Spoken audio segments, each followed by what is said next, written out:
Summary of what you spent the last 20 years of your career doing. Oh, wow. And what makes you special? Well, I don't know about being special. I thank God and helping to solve real life healthcare problems in perhaps the most robust and biggest public health institution in the world.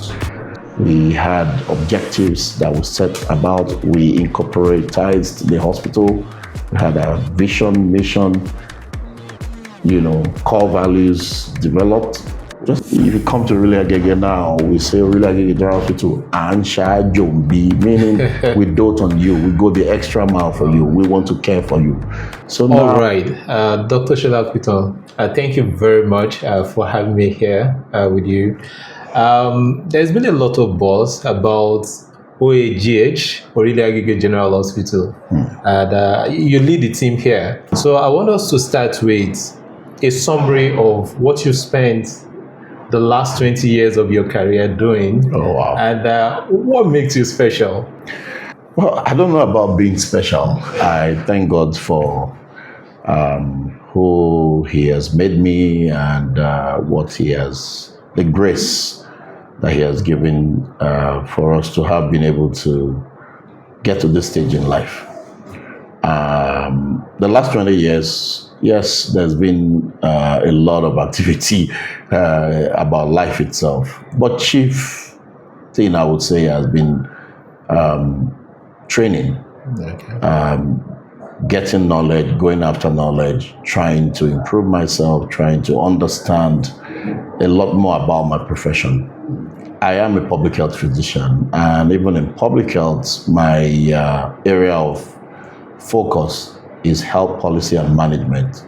I am one of those people who believes that the interaction between a doctor and a patient or healthcare provider and the patient isn't the end of the story. It's not the start, neither is it the end of the story when it comes to everything about the healthcare, of that patient and by extension the community.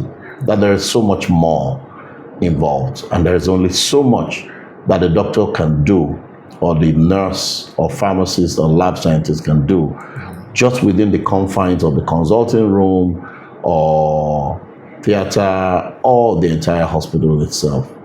And so there's a lot more about our healthcare, about the health status of people in general, about the community itself. And you have to think globally about that, taking everything surrounding that in order to have a healthier community, or starting with healthier individuals and healthier homes, healthier relationships, healthier communities, of course, healthier states and healthier nation. And all of that is now tied to better productivity for the nation itself. And there's no limit if you're able to get it right. So in the last 20 years, I've spent most of that time trying to acquire knowledge, apart from leaving medical school, going for youth service and all that, which happened before the 20 years. I've gone to get my master's in public health at the Raleigh School of Public Health, Emory University in Atlanta. I have had the privilege of doing a research fellowship.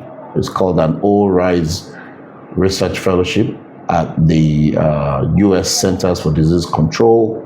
And so I worked as a research fellow for about 5 years, there gathering knowledge, working with other public health experts, learning from them, contributing my quota, and helping to solve real life healthcare problems in perhaps the most robust and biggest public health institution in the world. So I consider that as a privilege.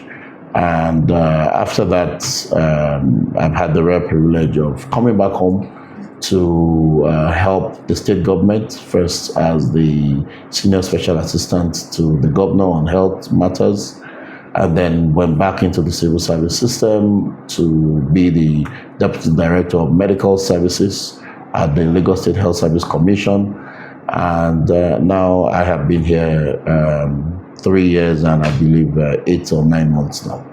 Okay. So that's been my story. Okay. So from your profile now, you've had an incredible journey making an impact in the space, the health space. But for every journey, there's always a starting point. So it would be nice to know what inspired you to pursue a career in medicine.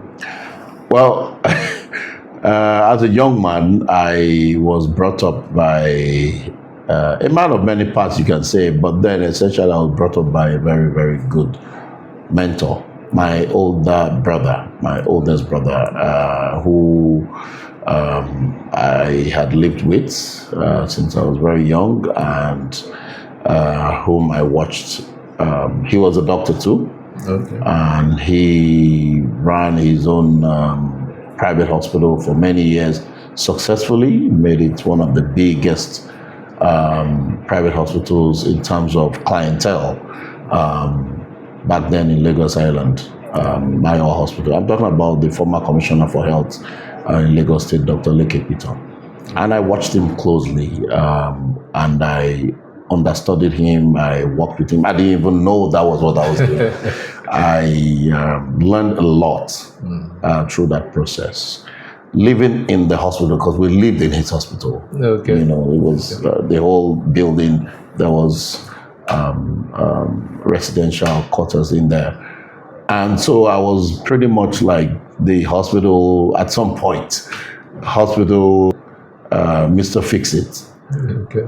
You learn how to get the artisans to work on the generator. There were fluorescent lights. I knew every fluorescent light in that hospital.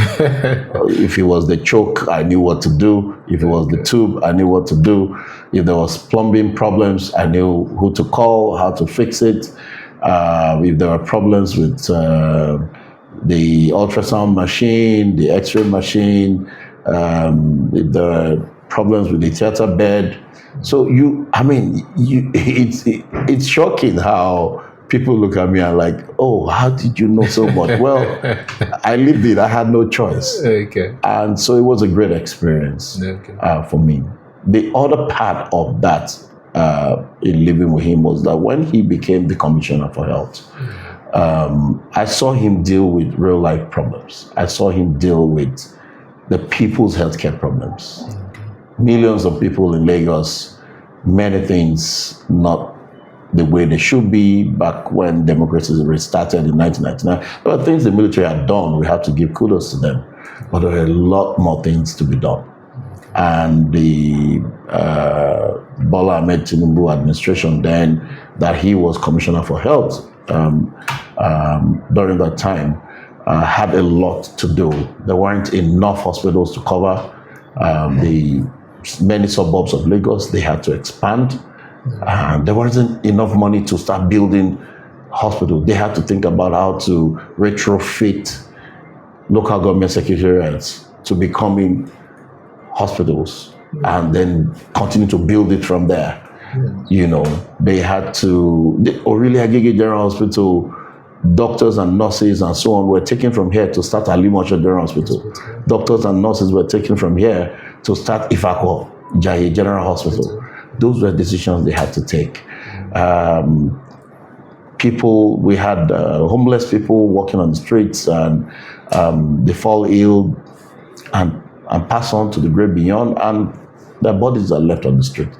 So he came up with, units within the Ministry of Health called the State Environmental Health Unit to deal with that, so that we don't leave decomposing bodies. People will get ill, and it will be difficult to get them from their homes to the hospitals. People who have accidents on the road, it will be difficult to get them from the accident point to the hospitals. And so he started Lagos State Ambulance Services, and so on and so. I was a living witness to very many policy decisions, administrative decisions, changes that had to be done, human resource challenges that the government was presented with, that he had to come up working with many others to solve. Okay. You know, I'm working with other agencies of government to solve. And so it's no wonder then that, that I picked out all of this knowledge here and there, and it's made me what I am today. Okay. So, Dr. Shola, I'm curious now, how does all of this lead you into hospital management? Well, from all I have told you, it shouldn't surprise anyone that that's where I ended up. But I must say that my first love was OBGYN, obstetrics and gynecology. I just love to see pregnant women or women wanting to get pregnant, to help them get pregnant and to take it up from there, help them manage that pregnancy unto birth. The thought of bringing to life always, excites me.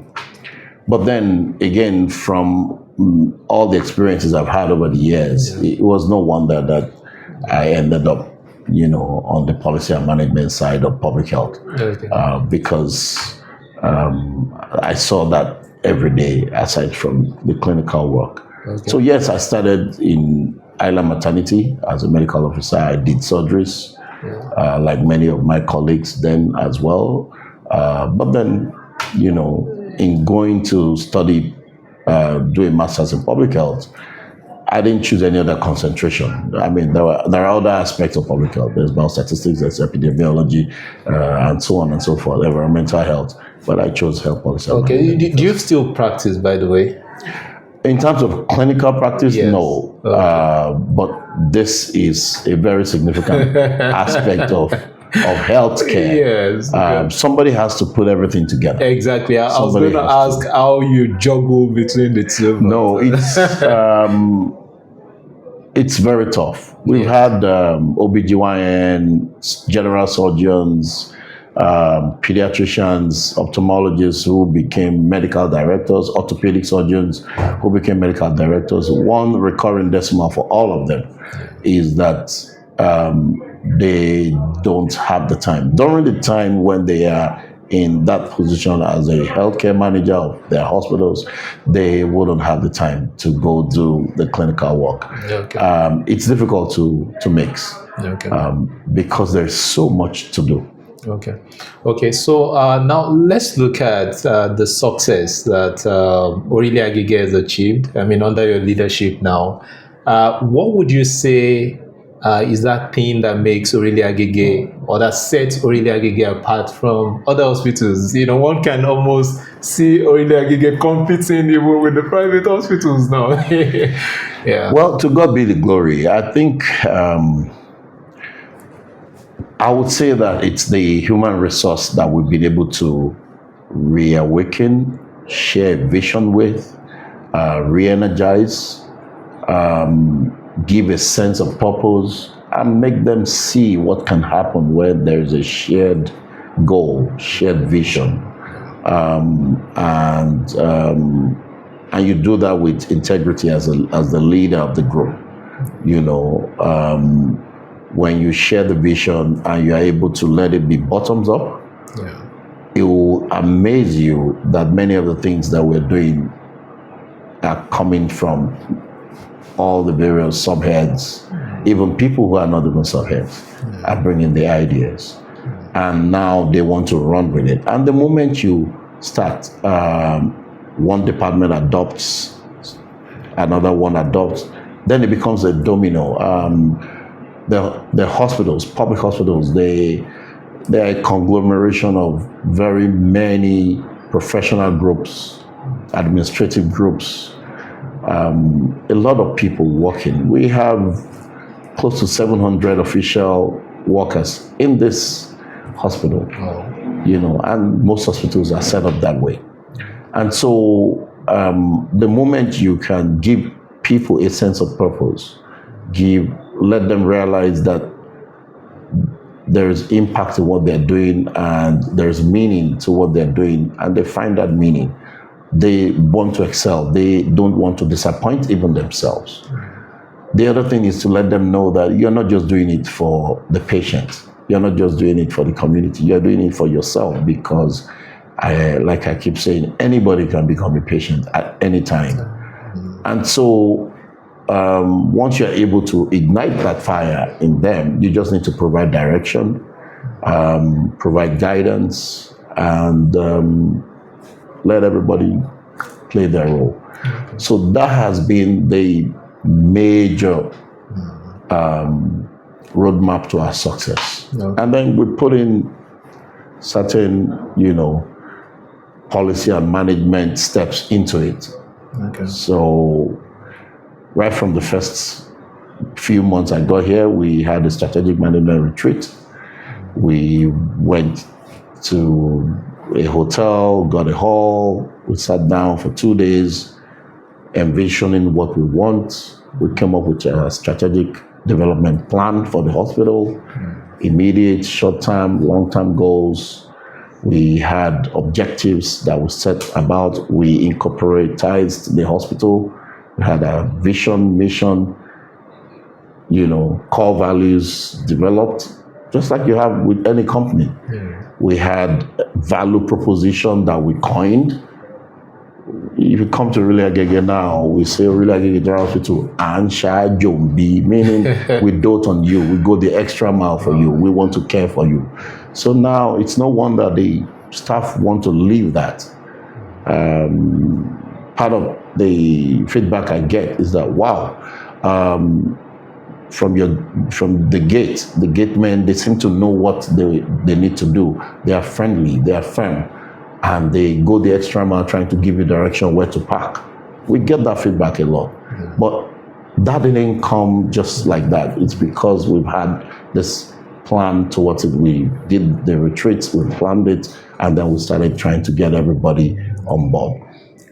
And so every year we do that strategic retreat. Then we move from that strategic development plan to strategic roadmap for each year, and try to identify the things we will do month by month and people who are responsible for it. And then we'll plan towards it. So doing that makes it a bit, it connects everything and makes everybody know what they need to do and to go after doing it. The second thing is that it's important as a leader to identify that you're a leader of many other leaders, and to help those leaders develop as leaders. So we do a lot of capacity building. We try to bring people in to train us. We do a lot of best practices where we learn from people who are doing well, including the private sector. In fact, especially from the private sector. We've gone to other hospitals that are doing well. We've gone to, and we've called them to train us. We've gone to hotels that are doing well. We've gone to observe what they're doing. We've taken pictures and videos, and we've tried to reenact some of those things here.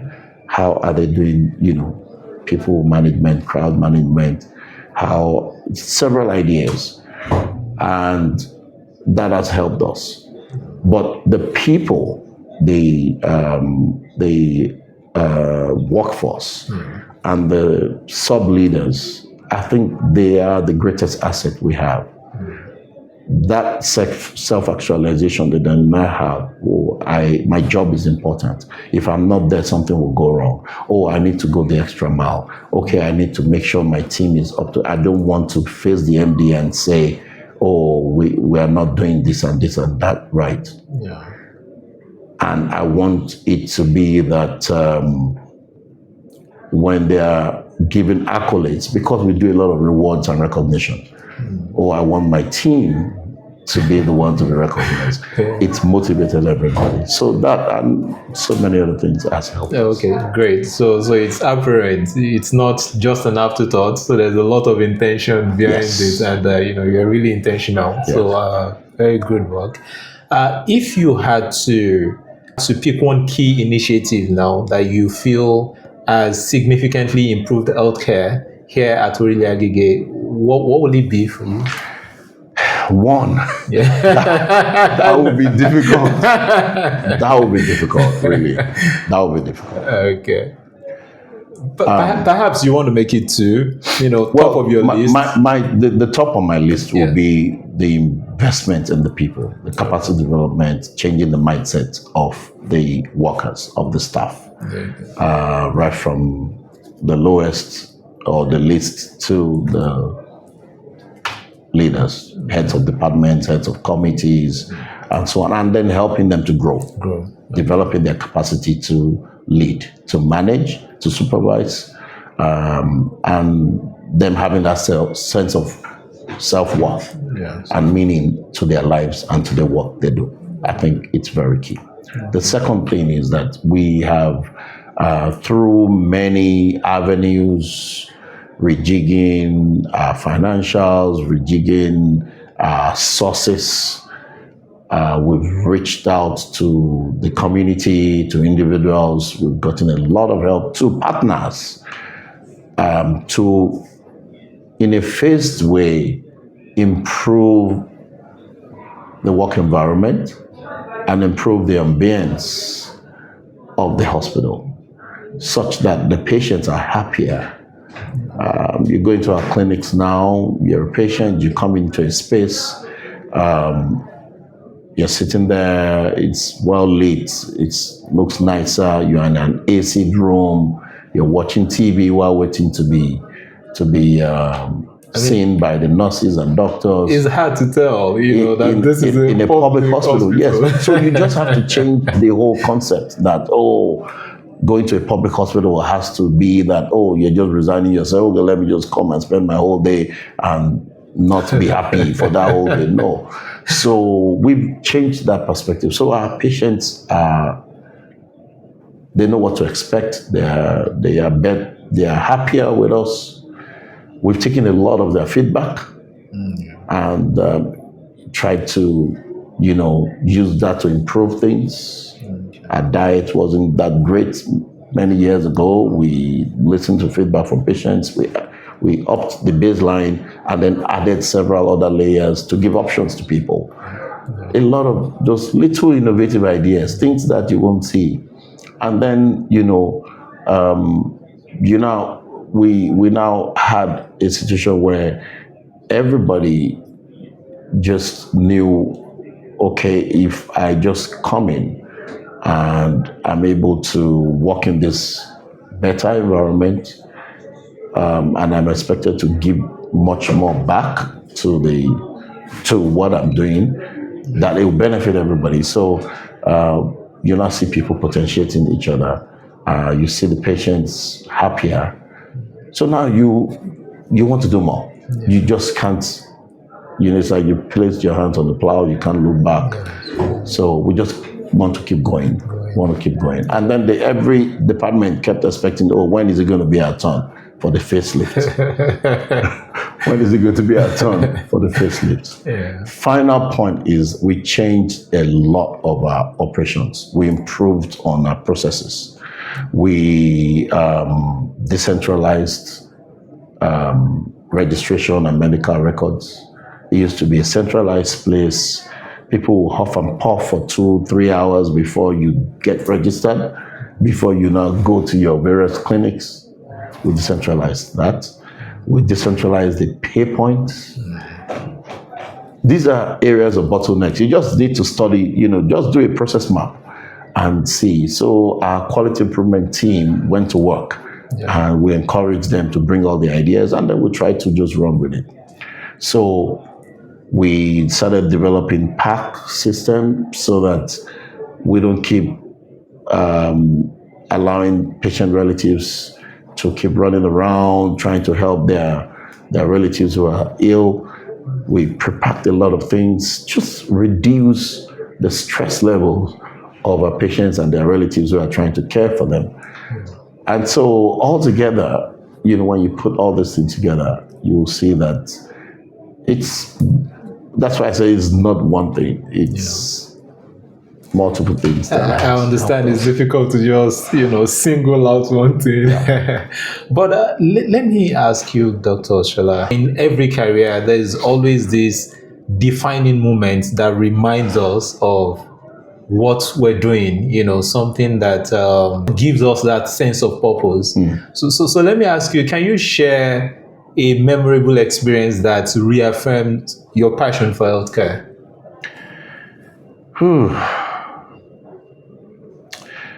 I'll tell you a little story. So I came back from my trainings and knowledge and research fellowship, and I was opportune to work with the governor at that time as the senior special assistant on health matters. And I worked directly with his office. So part of my schedule was to go monitor the hospital, see what was going on.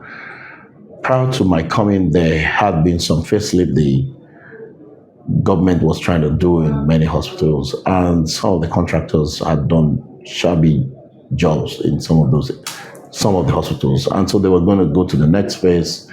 And I remember the ministry involved, Ministry of Works, wanted me to help to guide so that they wouldn't run into such challenges again. So I led the teams, the Ministry of Works team, and then I came from governor's office. I would go to the hospitals, and I saw several things that weren't right, that could be a lot better, and they didn't need to take too much to do. It was just a misapplication of funds. Remember, I didn't even say misappropriation. It's misapplication of funds. You could use these funds this other way. You get better results. You get more mileage. It wasn't even about anybody being corrupt. That wasn't even the issue. It's that they didn't. There was no synergy in many areas.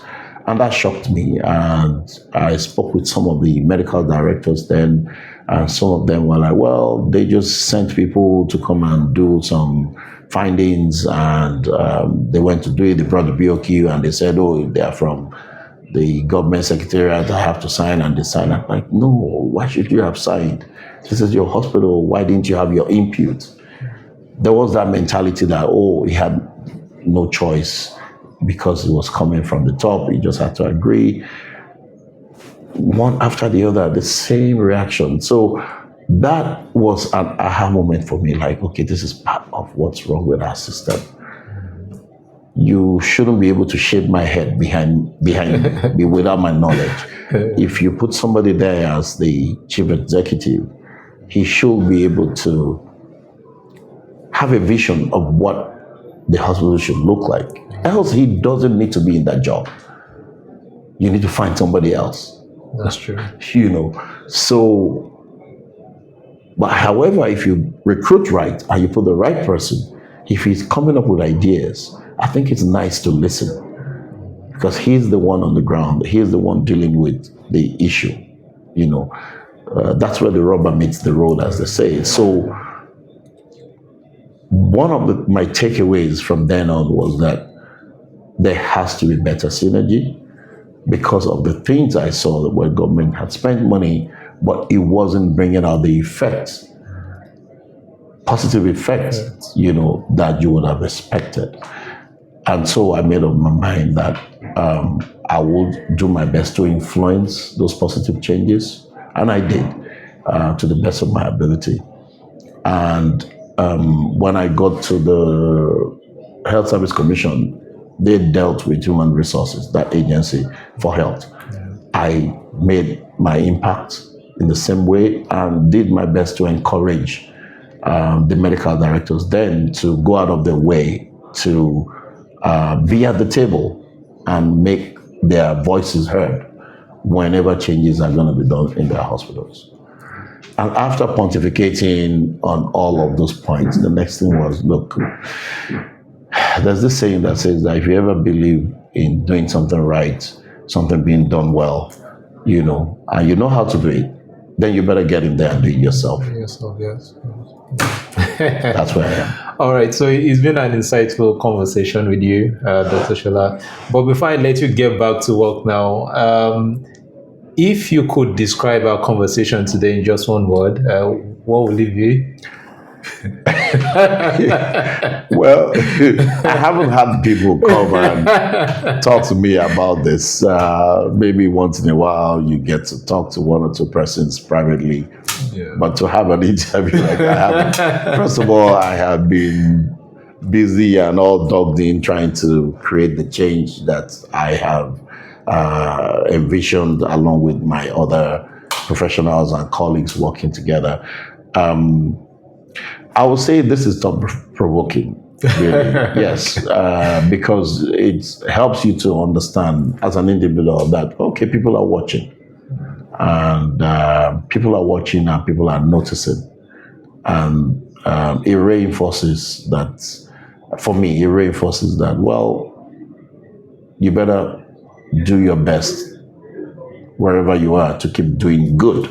Yes. Because someday somebody is going to come here and ask, oh, why is this thing not being done well? Oh, exactly. So for me, it's thought provoking, and it will also keep inspiring me to wake up every day and keep going.